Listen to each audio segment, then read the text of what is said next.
Kama mwana wa Afrika, kuna wakati na miss Afrika. Afrika ile ambayo nilisimuliwa na babu zangu.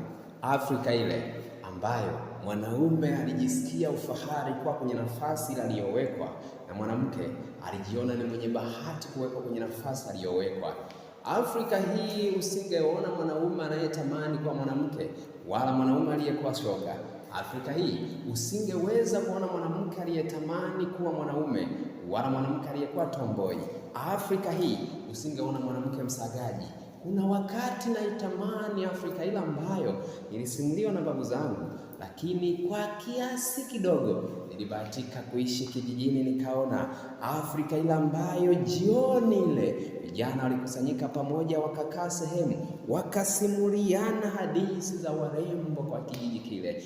Afrika hii ambayo hakuna kijana angewaza kuwa shoga, kwa sababu stori za warembo wa mtaa zilinoga vibaya mno, na kila kijana alitamani kuexperience, aweze kuona mambo haya yakoje.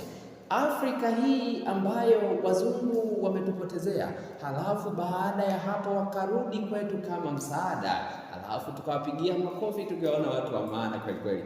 I miss this Africa.